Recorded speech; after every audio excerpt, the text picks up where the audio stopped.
first and most important thing I would like to share with you is that I'm a survivor.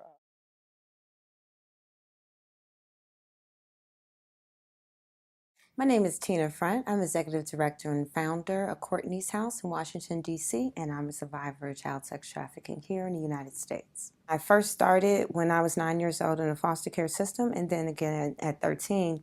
I want to have people understand that it may have been something odd years that I was in the life. My issue today, the issue with other survivors today, is guess what? It doesn't really matter the voice that I have or what I've accomplished. I still run into buyers.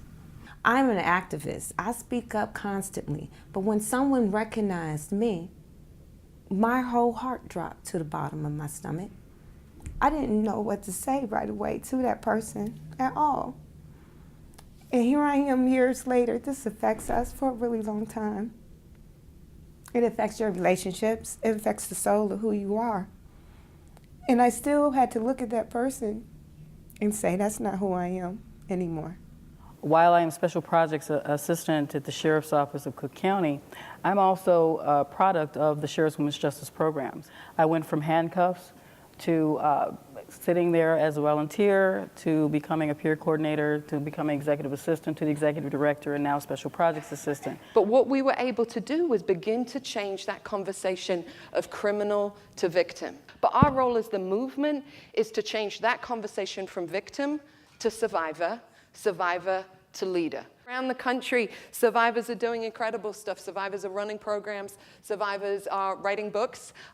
Survivors are creating documentaries and being able to put a different voice out there and bring a critical voice to this issue. And survivors are also working on ending demand. Really, every time we do a training or what have you, whatever we do, we always bring awareness to the demand, because we know that without the demand, if there was no demand, there would be no prostitution or sex trafficking. My messaging to you wouldn't be that I was raped, beaten, and kidnapped, although I was.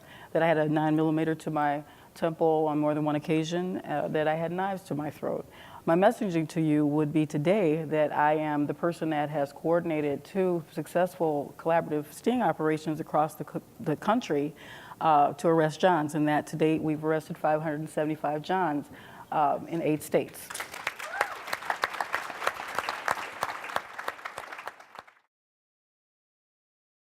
When you talk about the Johns, you're talking about your neighbor.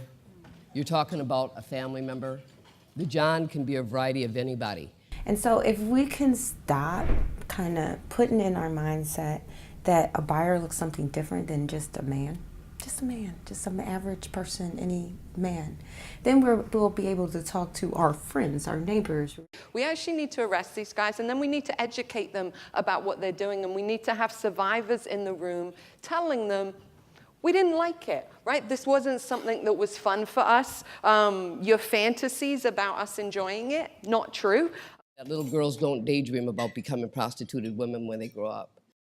After all, don't we want this to actually stop?